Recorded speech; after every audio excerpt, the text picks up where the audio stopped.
Assalamualaikum warahmatullahi wabarakatuh. Waalaikumsalam. Alhamdulillahi rabbil alamin wa bihi nasta'inu ala umuri dunya waddin. Assalatu wassalamu ala asyrafil anbiya wal mursalin sayyidina wa maulana Muhammadin wa ala alihi wa sahbihi ajma'in wa ba'd. Fa inna asdaqal hadits kitabullah wa khairal hadi hadi sayyidina Muhammadin sallallahu alaihi wasallam. وشر الأمور محدثاتها وكل محدثة بدعة وكل بدعة ضلالة وكل ضلالة في النار أو كما قال النبي صلى الله عليه وسلم. معاشر المسلمين hadirin yang dimuliakan Allah, alhamdulillah wa syukurillah. Pada siang hari yang mulia ini kita kembali dipertemukan Allah Subhanahu wa taala di majelis yang mulia ini dalam keadaan sehat walafiat. Baginda Nabi sallallahu alaihi wasallam suatu pagi pernah berjumpa dengan seorang sahabat. Setelah mengucapkan salam, kemudian Rasulullah bertanya, "Ya hadza, kaifa asbahta?" Wahai saudaraku, bagaimanakah kondisimu, keadaanmu di pagi hari? Sahabat itu kemudian menjawab, "Alhamdulillah," tanpa merinci kondisi yang ia alami. Sepatah kata yang keluar dari lisannya, alhamdulillah. Rasulullah SAW kemudian menyatakan, "Ma aradtu illa dzalik." Saya tidak menginginkan yang lain kecuali yang ini, kecuali ucapan alhamdulillah. Mungkin saja ketika seseorang mengawali kehidupannya, dari sejak dia bangun tidur sudah tak kehitung nikmat yang Allah anugerahkan, tapi sepenggal kalimat alhamdulillah belum terucap oleh lisannya. Maka ulama menyatakan di antara pertanyaan yang dengan sebab pertanyaan itu si penanya mendapatkan pahala adalah menanyakan keadaan saudara kita. Di samping itu bahagian dari kepedulian kita kepada saudara itu juga akan memantik jawaban alhamdulillah. Kalimat yang mungkin belum ia ucapkan sejak ia bangun tidur sampai perjumpaan yang terjadi. Maka secara tidak langsung pertanyaan itu mengkondisikan yang ditanya untuk langsung mengingat nikmat Allah Subhanahu wa taala, kemudian terucaplah kalimat alhamdulillah. Ada dua kondisi kalimat alhamdulillah ini. Maka alhamdulillah lantaran memang sekian banyak nikmat yang Allah berikan dan kita rasakan. Yang nikmat-nikmat itu alhamdulillah kita gunakan untuk kebaikan. Alhamdulillahilladzi bi ni'matihi tatimmus shalihat. Alhamdulillah yang dengan nikmatnya sempurnalah semua amal-amal yang saleh. Dengan sebab nikmat sehat kita bisa salat dengan baik. Dengan sebab nikmat sehat kita bisa bersilaturahim dengan saudara kita. Dengan sebab nikmat rezeki kita bisa berbagi. Wahakala. Semua nikmat-nikmat itu sempurna untuk menyempurnakan kebaikan-kebaikan yang kita lakukan. Atau mungkin sebaliknya, kita merasa kondisi dan keadaan kita ini membuat kita tidak bisa sempurna untuk melakukan kebaikan. Mungkin karena faktor kesehatan, mungkin karena faktor ekonomi. Dalam kondisi yang seperti itu kita katakan alhamdulillah ala kulli hal. Segala puji bagi Allah di setiap kondisi dan keadaan. Keadaan susah kita memuji Allah, keadaan senang kita memuji Allah. Dalam kondisi sakit kita memuji Allah, dalam kondisi sehat kita pun memuji Allah. Dalam semua keadaan, dalam semua kondisi, kalimat yang tepat untuk kita ucapkan senantiasa adalah alhamdulillah. Sehingga inilah kalimat yang menjadi pembuka Al-Quran, Suratul Hamd. Salah satu nama surat Al-Fatihah adalah Suratul Hamd, surat pujian. Karena itulah kalimat yang pertama sesudah basmalah, alhamdulillahirabbil alamin. Nah, tadi jemaah dimuliakan Allah, pada pertemuan terdahulu kita sudah membahas hadis arba'in yang ke-6. Hadis riwayat Sayyidatuna Aisyah radhiyallahu taala anha ummul mukminin, sabda baginda Nabi sallallahu alaihi wasallam, "Man ahdatsa ahdatsa fi amrina hadza ma laysa minhu fa huwa raddun. Sesiapa yang membuat perkara baru dalam urusan agama ini, maka ia akan tertolak. Raddun secara bahasa artinya mardudun, sesuatu yang tertolak, sesuatu yang tidak akan diterima. Nah, penggalan hadis yang pertama ini, Nabi SAW menggunakan kalimat man, yang merupakan salah satu daripada al-fadhul umum, lafaz yang menunjukkan keumuman siapa saja. Kemudian kalimat berikutnya ahdas. Nah, secara bahasa artinya ikhtilaf atau sana, membuat perkara yang baru. Dalam ungkapan lain dikatakan bisa ala ghairi misalin sabiq, sesuatu yang dilakukan tanpa ada contoh sebelumnya, melakukan perkara yang baru, yang kemudian yang kita lakukan ini bisa kemudian memantik orang lain untuk mengikuti yang kita lakukan. Kalau baik, maka itu kepastian pahala yang akan terus mengalir pahalanya kepada kita yang mencontohkan. Begitulah kata sebaliknya. Dalam sebuah hadis Nabi sallallahu alaihi wasallam pernah menerima kabilah dari Bani Mudhar. Mereka datang dalam kondisi yang memilukan, dalam keadaan kelaparan. Diterima oleh Nabi SAW di dalam masjid. Tapi sebelum Rasulullah SAW mendengar pemaparan mereka, maksud kedatangan mereka, melihat kondisi mereka yang tubuhnya kurus, yang kainnya sangat minim, bahkan bahannya membuat mereka sepanjang ada di masjid gabungan antara bahannya yang kasar.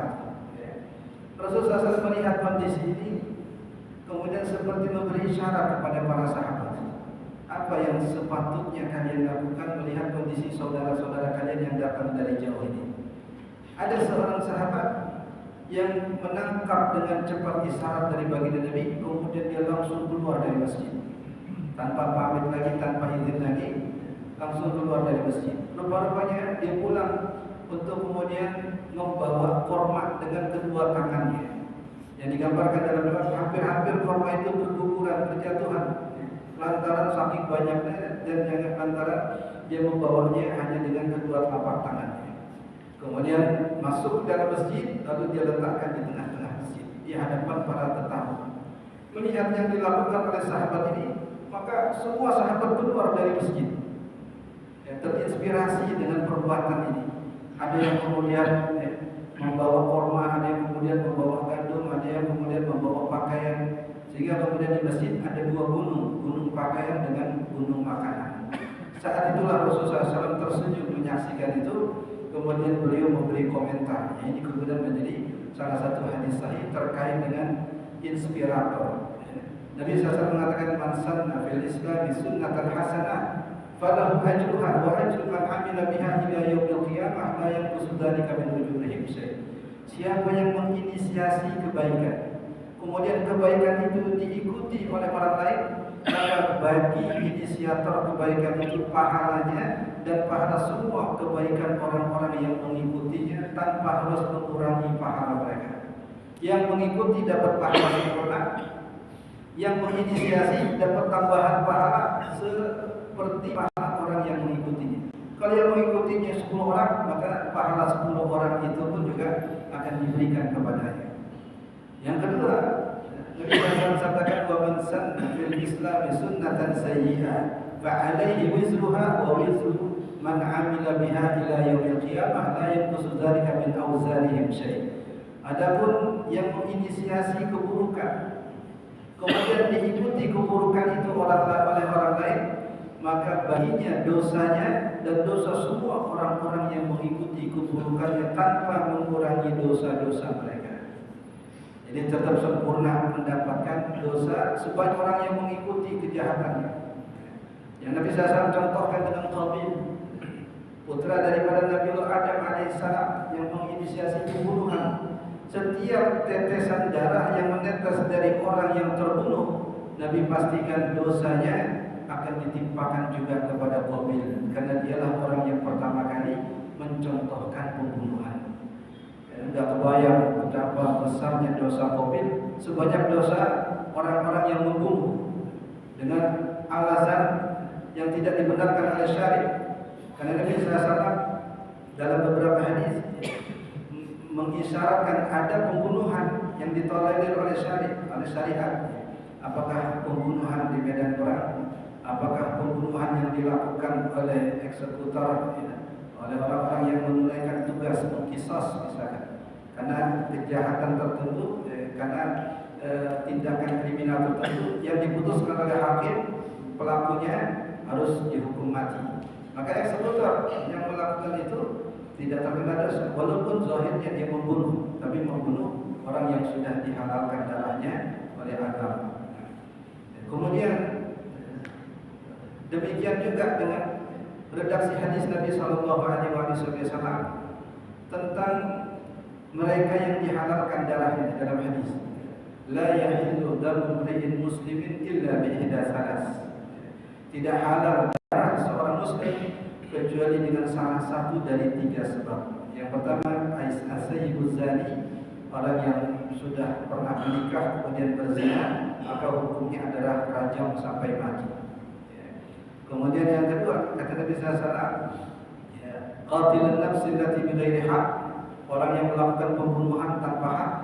Dan yang ketiga, at-tariku lidinihi al-mufariq lil jamaah, orang yang murtad meninggalkan agama dan berpisah dengan jamaah dan muslimin. Mereka-mereka ini yang dikategorikan halal darahnya. Hadirin jamaah dimuliakan Allah, perkara yang pertama yang Nabi SAW tegaskan dalam konteks hadis Sayyidatuna Aisyah, ini sifatnya umum. Siapapun yang melakukan perkara baru dalam agama ini, maka ia akan tertolak atau perbuatannya akan tertolak. Ini redaksinya masih umum. Kemudian hadis-hadis yang lain merincikan, seperti hadis yang tadi kita sampaikan, ada 2 kemungkinan perkara baru yang dilakukan oleh seseorang. Yang pertama perkaranya kebaikan, yang kedua perkaranya keburukan.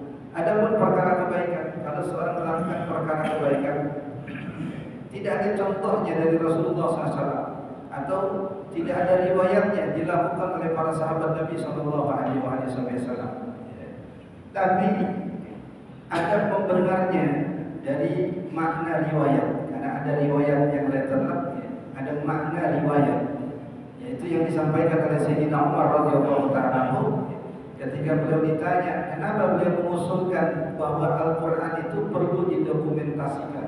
Bukankah di zaman Nabi Al-Quran tidak didokumentasikan, hanya ditulis begitu saja, tersebar dokumentasinya atau medianya di kalangan para sahabat. Ada yang memegang dalam bentuk kulit, ada yang memegang dalam bentuk pelepah, ada yang memegang dalam bentuk tulang, dan bahkan sebagian ayat itu tidak ada medianya, tapi dihafal oleh para sahabat di dadanya. Sayyidina Umar kemudian menginisiasi agar Quran ini dibukukan, karena siapa yang bisa menjamin bahwa para penghafal Quran ini akan hidup selamanya? Kalau mereka wafat, otomatis mereka wafat membawa Quran yang ada di dadanya. Apalagi kalau belum muncul penghafal Quran sesudah mereka. Usulan ini disampaikan kepada Sayyidina Abu Bakar. Beliau merasa keberatan, seraya mengatakan Rasul tidak pernah mencontohkan. Sayyidina Umar hanya menyebut sepatah kalimat untuk membenarkan usulan beliau. Kata beliau, wallahi innaha khair. Wahai Tuan Khalifah, demi Allah, ini pendapat yang tujuannya baik. Enggak berlangsung lama, Allah Subhanahu wa taala melapangkan dada Sayyidina Abu Bakar untuk menerima usulan Sayyidina Umar.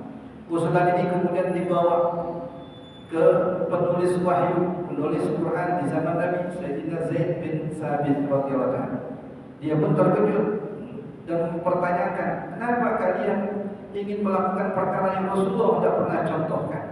Keduanya pun juga menyatakan satu alasan yang sederhana, demi Allah ini baik, ini untuk kebaikan. Akhirnya Zaid bin Sabit pun menerima usulan itu dan tidak perlu melibatkan yang lain.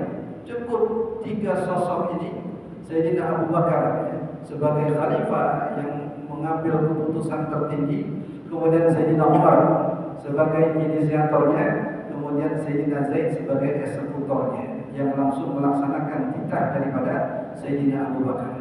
Dengan keterlibatan tiga orang ini, lalu dibentuklah panitia Sayyidina Ali sebagai tim penyeleksi yang datang membawa dokumentasi Quran diseleksi, kemudian harus membawa saksi bahwasanya ayat ini memang pernah disampaikan oleh Rasulullah SAW. Ketika semua persyaratan, pengetatan persyaratan itu sudah diterapkan dan Al-Quran sudah terdokumentasikan, Al-Quran itu tidak digunakan, cuma disimpan saja, disimpan pada Sayyidina Abu Bakar sampai beliau wafat 2 tahun jadi khalifah, disimpan kemudian oleh khalifah pengganti Sayyidina Umar 10 tahun menjadi khalifah, tidak digunakan sama sekali. Dilanjutkan oleh Sayyidatuna Hafsah, istri Nabi sekaligus putri Umar, yang menyimpan dokumentasi Quran dan juga tidak pernah digunakan. Muncullah di zaman Sayyidina Utsman beberapa cara baca Al-Quran yang sudah mulai menyimpang dari bacaan aslinya, karena banyak non Arab yang masuk Islam dengan dialek masing-masing. Ada dialek Rusia, ada dialek Cina, ada dialek ini, dialek itu, yang dalam sebuah peperangan ketika kaum muslimin berkumpul barulah muncul problem. Ketika non Arab membaca Al-Quran terasa asing di telinga orang-orang Arab. Kalau dibiarkan bahaya. Akhirnya pulang dari medan perang Sayyidina Huzaifah ibn al-Yaman radhiyallahu anhu mengadu kepada Sayyidina Utsman yang ketika itu sudah jadi khalifah. Agar beliau sampaikan problem, kemudian beliau usulkan agar Al-Quran disatukan cara bacanya, dan yang ada, yang dokumentasi pribadi masing-masing itu wajib dimusnahkan. Ini keputusan besar. Kalau di zaman Sayyidina Abu Bakar hanya mendokumentasikan, hanya mengumpulkan, tapi di zaman Sayyidina Utsman, di samping menyatukan cara bacaan Al-Quran sehingga sampai sekarang disebut dengan Mushaf Utsmani atau Rasul Utsmani, untuk menghargai jasa beliau, untuk namanya diabadikan. Tapi di waktu yang sama, Quran yang merupakan dokumentasi pribadi masing-masing sahabat wajib dimusnahkan. Ada mushafnya Abdullah bin Mas'ud radhiyallahu anhu yang jelas-jelas beliau dokumentasikan, beliau tulis. Kemudian ada Sayyidina Abdullah bin Amr bin As. Ada fulan. Semua dikumpulkan, kemudian semua dibakar. Tanpa tersisa dokumentasi mushaf pribadi. Karena Quran versi masing-masing sahabat ini belum diverifikasi, belum dipastikan, belum diuji. Karena sebagian mereka bukan menafikan kejujuran mereka, tapi sebagian mereka menggabungkan antara ayat Al-Quran dan tafsirannya. Kadang Nabi SAW menyampaikan ayat kemudian menjelaskan maknanya itu pun mereka tulis. Sehingga selain penulis itu tidak bisa membedakan mana ayat Quran, mana yang merupakan tafsiran daripada ayat Quran. Kalau penulisnya yang menggunakan, dia bisa membedakan. Sampai dia hafal Quran. Tapi bagaimana dengan generasi sesudahnya? Khawatir mereka menyangka Quran yang ini, Quran versi inilah Quran yang benar karena peninggalan ayahnya. Padahal itu masih tercampur dengan tafsiran-tafsiran. Akhirnya keputusan besar diambil Sayyidina Utsman, semua Quran pribadi dimusnahkan, dibakar. Tidak ada seorang sahabat Nabi pun yang protes. Ini dokumentasi mungkin bertahun-tahun. Ini mahakarya, karena yang ditulis di situ Qurannya plus tafsirnya, pasti di dalamnya ada ilmu. Tapi untuk kemaslahatan yang lebih besar, untuk kemaslahatan yang akan datang, mereka rela itu. Akhirnya Quran yang sudah dibakar itu dikubur untuk menjaga kehormatannya agar tidak terbuang-buang. Ya. Kesemua ini diantara contoh yang tidak dilakukan oleh dilakukan oleh Rasulullah SAW, tapi sahabat dengan yakin, dengan pasti melakukan dengan pertimbangan satu, ini untuk kebaikan. Dan ini terkait dengan kitab suci yang benar-benar menjadi sumber agama ini. Di situ ada hukum, di situ ada akidah. akidah, di situ ada akhlak, dan itu adalah kalam Allah Azza wa Jalla yang istimewa, yang mulia. Bagaimana bisa diotak-atik seperti itu? Kalau bukan karena mereka memandang sisi kemaslahatan yang jauh lebih besar. Bahkan dalam prakteknya bukan saja urusan-urusan yang sifatnya non ibadah, dalam hal yang sifat ibadah pun mau tidak mau akan ada pembaharuan. Mau tidak mau, kota Mekah dengan segala keterbatasannya, kemudian jamaah haji yang tiap tahun bertambah bilangannya, mau nggak mau harus ada perluasan, mau nggak mau ada perbaikan, ada inovasi baru, lontar jumroh sampai bertingkat-tingkat misalkan. Yang dahulu di zaman Nabi nggak ada, dan ini urusan ibadah. Tapi mereka putuskan bahwa ini untuk kemaslahatan. Bayangkan kalau dibiarkan masih seperti dahulu, konsepnya masih seperti dahulu, kondisinya yang kebayang itu. Bahkan dalam ritual sholat yang notabene itu adalah ibadah mahdhah, ada ketentuan rukunnya, ada ketentuan syaratnya, ada ketentuan sunnahnya, yang nggak boleh ada inovasi ini urusan ibadah. Tapi sebahagian dengan alasan kebaikan tadi itu melakukan inovasi. Jadi kalau kita sholat di Masjidil Haram misalkan, Allahu Akbar kata imam, maka akan ada yang mengatakan Allahu Akbar, Sami Allahu liman hamdah, Rabbana walakal. Yang tidak ada pernah cerita yang demikian itu ada di zaman Nabi SAW. Padahal dia urusan ibadah. Yang salah buatan bisa membatalkan orang yang mengucapkannya. Kalau niatnya untuk tanbih, kalau niatnya untuk tazkir. Nah, jadi ibadah salat yang notabene itu urusan ibadah, tapi sama kaitannya dengan salat Jumat. Yang dahulu para sahabat jumlahnya masih terbatas, dengan mudah Nabi mengumpulkan untuk salat Jumat. Tapi di zaman Sayyidina Utsman sudah mulai banyak. Akhirnya beliau berinisiatif azan 2 kali. Yang pertama mengingatkan kepada kaum muslimin yang masih di pasar, yang masih bertransaksi, yang masih mencari nafkah, bahwasanya ini hari Jumat. Untuk kemudian mereka bergegas mempersiapkan diri, kemudian azan saat akan dilaksanakan salat Jumat. Sama seperti mubaligh tadi. Nabi SAW tidak pernah mencontohkan ada sahabat di belakang beliau yang menirukan zikir intiqal, zikir perpindahan Allahu Akbar, tidak ada. Beliau bertakbir, para sahabat kemudian mengikuti gerakan beliau. Tidak ada yang di belakangnya meninggikan suara supaya yang lain terdengar. Bahkan kalau alasan pengeras suara, sekarang sudah ada pengeras suara yang bisa menggantikan posisi mubaligh, yang disebut dengan mubaligh, artinya orang yang menyampaikan apa yang dikatakan seseorang. Misalnya kata Allahu Akbar, itu pun sudah cukup kedengaran. Apalagi kalau dia mau mengangkat sedikit suaranya, bacaan surahnya kedengaran, apalagi dengan lafaz takbirnya.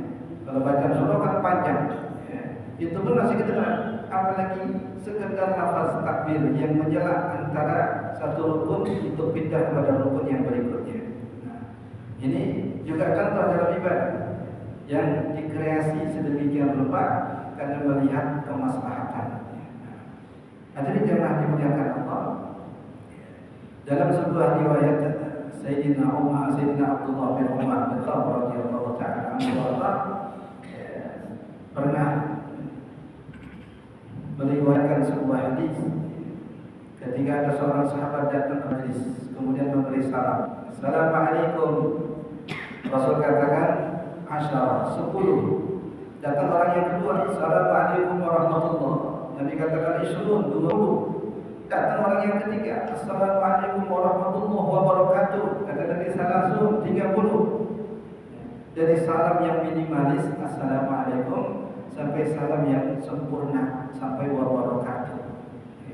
Judulnya sama-sama salam, tapi yang satu mencukupkan redaksi yang pertama, yang ketiga menyempurnakannya sampai selesai. Tapi tidak nyamakan. Yang satu dapat pahala 10, pahala minimalis. Yang terakhir yang sempurna dapat pahala 30. Sedangkan ayat Al-Quran menyatakan wa idza huyitum bi tahiyyatin fahayyu bi ahsana minha.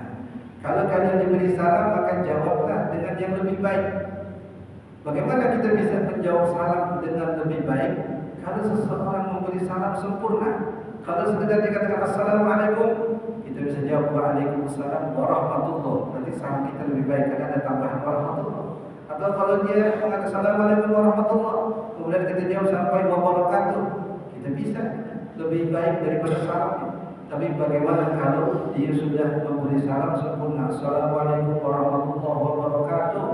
Kalau kita menjawab sampai wabarakatuh, berarti sama. Sedangkan perintah Al-Quran bi ahsana minha, dengan yang lebih baik. Walaupun ada alternatif yang kedua, au misliha, atau yang serupa dengannya. Jadi yang serupa, ya, kita berarti kalah.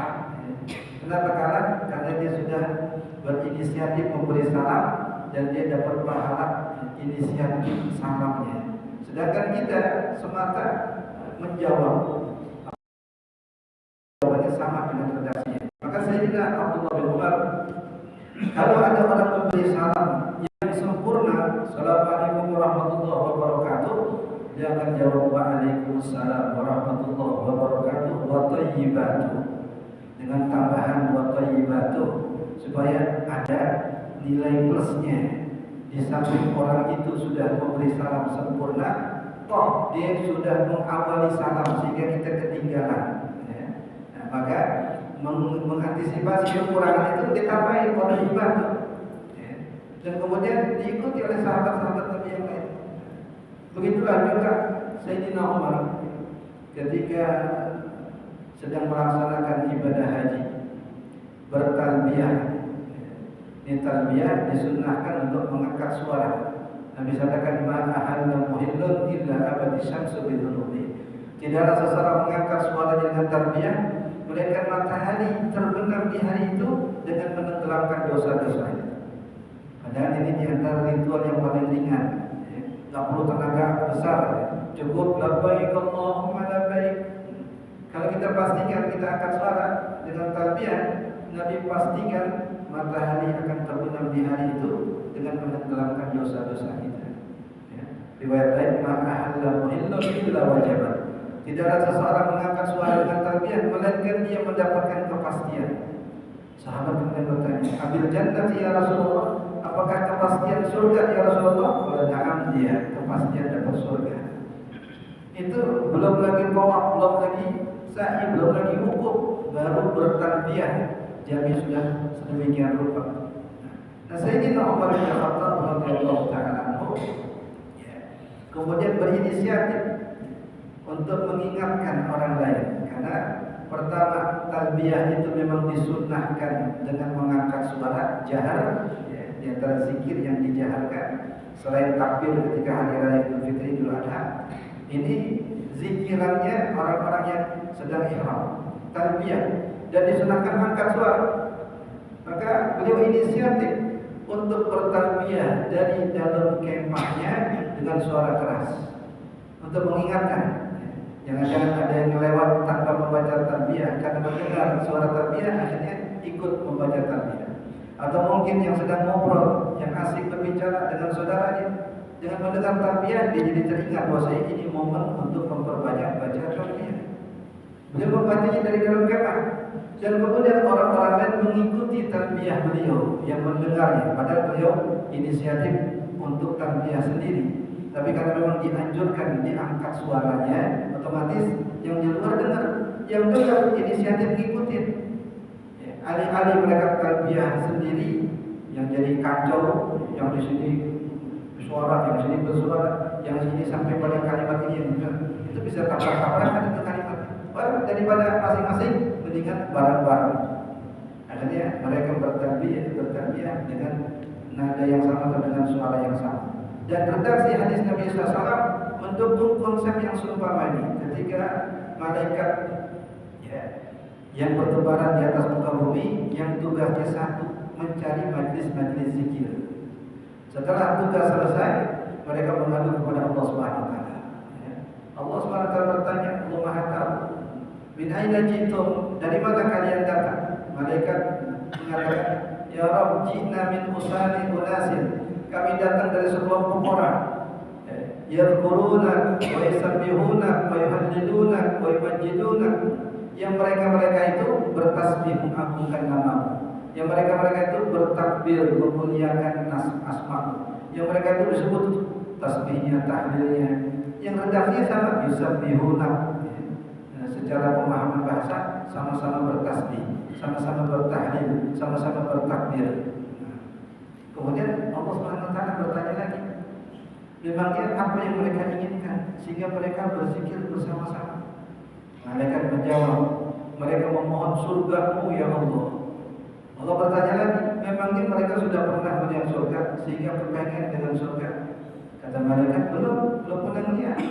Kata Allah, bagaimana seandainya mereka sudah melihat? Artinya belum melihat aja sudah kepengen, apalagi kalau melihat. Terus apa yang mereka takuti? Malaikat menjawab, mereka takut kepada neraka-Mu ya Allah. Allah bertanya, sudah pernah melihat neraka sampai ketakutan seperti itu? Kata malaikat, belum ya Allah. Kata Allah, bagaimana seandainya mereka sudah melihat neraka? Malaikat Malik yang menjadi penjaga neraka saja, ya. Ketika dalam perjalanan Mi'raj, Nabi berjumpa dengan malaikat Malik yang beda dengan yang lain. Yang lain ketika Rasulullah tersenyum, kalau yang satu ini enggak ada senyum-senyum. Rasul bertanya kepada Jibril, siapakah gerangan itu dan kenapa ia tidak tersenyum? Kata malaikat Jibril, zaka khazinun nar. Itu malaikat penjaga neraka yang tidak pernah lagi tersenyum sejak Allah ciptakan neraka. Padahal neraka Jibril bukan buat dia itu, tapi dia tahu dahsyatnya neraka, pedihnya neraka. Maka semenjak itu dia tidak pernah tersenyum, tidak pernah ketawa. Ini pertanyaan Allah kepada malaikat, pada Allah Maha tahu. Ini apa namanya? Dalam konteks agama ini, ya, apa namanya, untuk lil hujjah, sebagai hujjah. Bahwasanya begitulah keadaan orang yang duduk berzikir, sama-sama bertasbih, bertahlil, dan sama-sama minta surga, sama-sama berlindung dari neraka. Nah, setelah kemudian Allah pastikan, pernahkah mereka melihat neraka sampai setakut itu? Mereka menjawab, belum pernah ya Rabb. Bagaimana jika seandainya mereka melihat neraka? Saksikanlah wahai malaikatku, aku berikan apa yang mereka minta dan aku lindungi apa yang mereka takuti. Mereka minta surga, yang mereka takuti neraka, aku lindungi. Itu dalil yang umum, yang disebut secara detail urutan zikirnya, urutan tasbihnya. Karena dalam hadis yang lain Nabi memastikan apakah itu tasbih, tahmid, tahlil, takbir. Nabi pastikan la yadurruhum bi ayyihim bada'tum. Tidak masalah dengan kalimat yang mana yang kalian mulai. Mau tasbih dulu boleh, mau tahlil dulu boleh. Walaupun sebagian mengatakan, walaupun Nabi memberi pilihan, ikuti saja susunan yang Rasul sebut. Subhanallah, alhamdulillah, la ilaha illallah, Allahu akbar. Walaupun Nabi pastikan, tidak masalah dengan kalimat yang mana yang kalian mulai. Nah, yang terpenting dalam koridor yang Nabi SAW sebut. Ya. Sehingga ketika kemudian ada dialog antara Syekh Mutawalli Sya'rawi, salah seorang ulama Mesir, ketika dia didelegasikan oleh Al-Azhar untuk menjadi dosen terbang di Saudi. Yang ketika itu belum menggunakan pengeras suara. Karena sebagian ulama di sana beralasan ini bid'ah, ini tidak pernah ada di zaman Nabi SAW.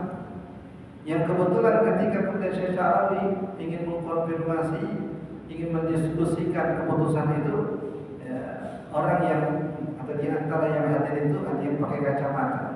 Dia tanya, apa fungsinya kacamata itu? Ini untuk memperbesar gambar. Apakah di zaman Nabi ada? Tidak ada pastinya. Ketika untuk memperbesar gambar, paham. Kata dia, begitulah juga dengan sound system atau mic yang fungsinya untuk memperbesar suara. Apa bedanya engkau gunakan kacamata untuk memperbesar gambar dan kita gunakan mic untuk memperbesar suara? Akhirnya mereka bisa menerima itu. Hadirin jamaah dimuliakan Allah, ini hadis yang tidak bisa dijadikan hujjah sendirian. Dia harus diperkuat, dia harus dimengerti dengan kumpulan-kumpulan riwayat yang dengan semakin banyak riwayat-riwayat itu maka akan menggiring pemahaman kita konsep yang sebenarnya, perkara mana yang dikategorikan bid'ah yang tidak boleh kita lakukan sama sekali, dan mana ranah yang masih boleh dilakukan karena dipayungi oleh dalil yang umum, ya. Dipayungi oleh dalil yang umum. Dan itulah pemahaman para sahabat. Dahulu ada banyak sholat-sholat sunnah, tapi sholat-sholat sunnah itu sudah Nabi jelaskan dan sudah Nabi contohkan. Ya. Nah, Rasulullah masih hidup, ternyata ada sahabat yang menginisiasi jenis sholat yang belum pernah Nabi sampaikan, bahkan juga belum pernah Nabi contohkan. Ada sholat sunnah sesudah wudu dilakukan oleh Sayyidina Bilal. Yang Rasul katakan, dengan sebab sholat sunnah wudumu itu wahai Bilal, maka engkau masih di bumi, tapi sendalmu atau suara terompah sendalmu sudah kedengaran di surga. Semalam aku masuk surga, aku mendengar suara terompah di dalam surga. Aku bertanya kepada malaikat, suara gerangan siapakah itu? Ya. Nah, ternyata ada jawaban, itu suara terompah sendalnya Sayyidina Bilal. Yang kemudian dikonfirmasi oleh Nabi, apa gerangan kelebihan ibadahmu hai Bilal? Bilal mengatakan, karena saya muazzin yang setiap saat mengajak orang atau memanggil orang untuk sholat berjamaah. Sebanyak orang yang datang dengan azan, dengan panggilan azan, begitu yang dapat pahala yang azan tadi. Bahkan dalam hadis yang lain, sejauh suara muadzin sampai dan terdengar oleh apapun, maka semua yang mendengar azannya akan menjadi saksi nanti di hari kiamat. Ya. Nah, itu keutamaannya nanti. Maka dalam hadis yang lain, manusia yang paling panjang lehernya di hari kiamat nanti para muadzin. Ya. Lantaran air keringat yang membasahi atau yang menenggelamkan orang di saat itu atau di pada masa ketika itu, yang selamat darinya adalah para muadzin. Ada yang mengatakan ini bahasa simbolik, ya. Maknanya mereka tidak akan tenggelam oleh keringat, ya. Sebagaimana orang-orang lain justru tenggelam oleh keringat. Ya. Bahkan ya, di antara keistimewaan para sahabat, ya, ulama menginventarisir ada tidak kurang 10 orang sahabat Nabi yang pernah menjadi muazzin Rasulullah SAW. Walaupun Nabi sendiri tidak pernah menjadi muazzin, imam itu semua sholat Nabi yang mengimami. Adapun muazzin, Rasul tidak pernah azan. Kata ulama, karena konsekuensi hukum. Seandainya Rasulullah azan, maka semua yang mendengar azan Nabi wajib hadir, wajib datang. Kalau satu ada orang yang tidak datang, maka dia akan menjadi murtad karena tidak memenuhi panggilan Rasulullah SAW. Maka Nabi tidak pernah azan. Nah, azan yang kemudian dilakukan oleh Sayyidina Bilal radhiyallahu ta'ala ini bukan itu yang beliau banggakan, bukan juga keislamannya yang penuh dengan tantangan, ditindih batu, disiksa karena dia punya tuan Umayyah bin Khalaf. Itu Nabi gelari Fir'aunnya umat ini selain Abu Jahal. Itu yang jadi tuannya Bilal. Maka ketika dia tahu budaknya yang masuk Islam, marahnya luar biasa, ditindih batu, disiksa. Dan ditawari, kalau mau merdeka, kalau mau bebas dari siksa, silakan ucap kalimat kufur, satu saja kalimat kufur. Tapi Sayyidina Bilal tidak mau berdebat. Dia sibuk mengucapkan ahadun ahad, ahadun ahad. Ahad isyarat kepada salah satu nama Allah Subhanahu wa taala. Tidak sebut Allah, tidak sebut nama yang disebut ahad. Yang satu untuk membedakan ritual orang-orang Quraisy yang menyembah lebih dari satu Tuhan. Kami atau Tuhan kami Zat yang Maha Esa. Bukan itu semua yang dibanggakan oleh Sayyidina Bilal. Justru beliau mengatakan, ya Rasulullah, aku setiap berhadas, setiap batal wudu, aku langsung berwudu. Dan setiap selesai wudu, aku sholat sunnah 2 rakaat wudu. Ada sahabat Nabi namanya Sayyidina Khubayb bin Ali radhiyallahu ta'ala yang tertangkap oleh orang-orang Quraisy, kemudian akan dieksekusi. Sebelum eksekusi itu terjadi, beliau minta permintaan terakhir. minta agar diperkenankan untuk sholat sunnah 2 rakaat. Beliau berwudu, kemudian beliau sholat 2 rakaat. Sholat 2 rakaat singkat. Yang ada seorang sahabat muda ketika itu dia belum Islam, tapi dia lihat kejadian itu, dia rekam betul kejadian itu, dan begitu membekas. Dia katakan, demi Allah aku belum pernah melihat sholat seseorang yang lebih khusyuk daripada sholatnya Khubayb bin Ali sebelum dia dieksekusi. Setelah selesai sholat yang singkat itu, Khubayb mengatakan kepada orang Quraisy, demi Allah, seandainya aku tidak takut dikatakan takut mati, niscaya sholatku aku akan panjangkan, karena ini sholat terakhir aku. Tapi aku khawatir kalian menyangka aku takut mati, maka aku percepat. Yang ternyata yang secepat itu dinilai oleh yang melihat ini sholat terkhusyuk yang pernah aku lihat dilakukan oleh seseorang selain Rasulullah SAW. Setelah itu beliau kemudian mengatakan, ya Allah, sampaikan salamku kepada Rasulullah. Ini beliau ada di Mekah, Rasulullah ada di Madinah. Minta kepada Allah agar Allah menyampaikan salam beliau kepada Rasulullah SAW. Yang ketika itu Rasulullah SAW sedang bersama dengan para sahabat, dan tiba-tiba beliau mengatakan, wa alaikassalam. Sahabat bertanya, ya Rasulullah, salam siapa gerangan yang kau jawab? Beliau mengatakan, Khubayb bin Ali menitipkan salamnya, kemudian malaikat menyampaikan salamnya kepada aku menjawab salamnya. Ini sholat sunnah sebelum dieksekusi, dan tidak pernah Nabi contohkan ada sholat sunnah sebelum dieksekusi, sebelum dihukum mati. Tapi Nabi SAW akui, Nabi SAW tetapkan itu sebagai bagian dari sunnah. Kenapa para sahabat berani melakukan perkara dalam hal ibadah yang Nabi tidak pernah contohkan, sekaligus Nabi tidak pernah perintahkan? Dari umum yang memayunginya. Nabi sabda kata sebuah hadis, as-salatu khairul wudu, faman syaa'a falyastaghfir wa man syaa'a falyastaqil.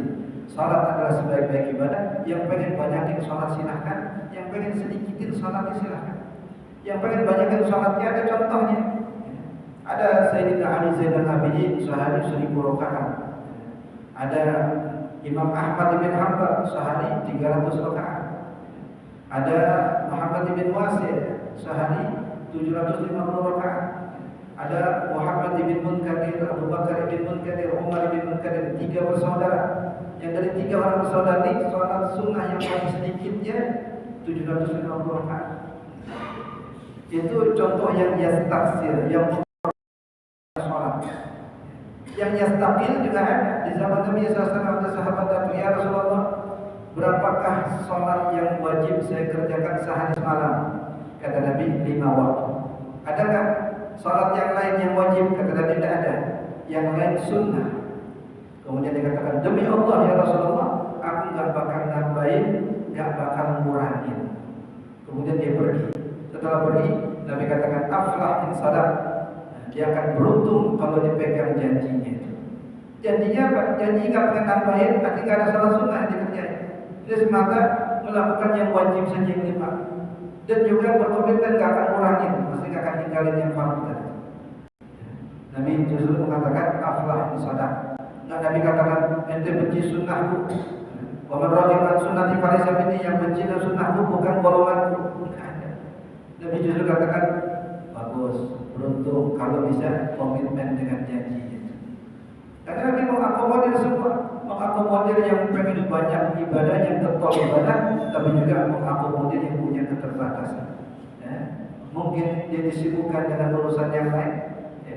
Yang lain itu bisa bernilai ibadah juga, mungkin sibuk mencari nafkah, mungkin sibuk membantu orang lain, yang walaupun bukan ibadah mahdoh, ibadah murni, tapi itu bahagian dari kebaikan. Hadirin jamaah dimuliakan Allah. Ini beberapa riwayatnya untuk mengerucutkan pemahaman kita tentang konsep sunnah dan konsep bid'ah yang disebut dalam hadis Sayyidatuna Aisyah radhiyallahu taala anha yang digarisbawahi oleh Sayyidina Umar. Adapun jika itu adalah kebaikan dan dipayungi dengan dalil yang umum, maka tidak masuk kategori bid'ah. Di zaman Sayyidina Ali ada yang menginisiasi untuk membukukan gramatikal bahasa Arab di zaman Nabi tidak ada. Di zaman para mutakhirin ya, di zaman Imam Ghazali ada madrasah, sistem menuntut ilmu bukan lagi di masjid, bukan lagi dalam lingkaran majelis, tapi diresmikan dalam bentuk madrasah. Ada madrasah An-Nizamiyah di Irak, ada madrasah Al-Ashrafiyah di Syam, yang guru besarnya adalah Imam Nawawi, yang di sini guru besarnya adalah Imam Al-Ghazali, melanjutkan daripada guru beliau Imam Al-Haramain Al-Juwaini. Begitu seterusnya. Setiap madrasah itu punya guru-guru besarnya, dan semuanya itu adalah pakar-pakar yang mereka mewariskan literatur agama atau literatur ilmu agama yang luar biasa.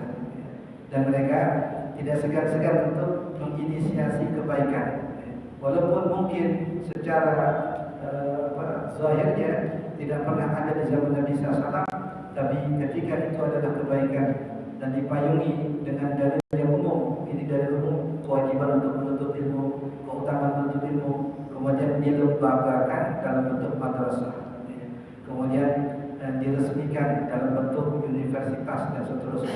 Ya, walaupun bentuknya seperti itu, tidak ada contohnya dari Nabi SAW.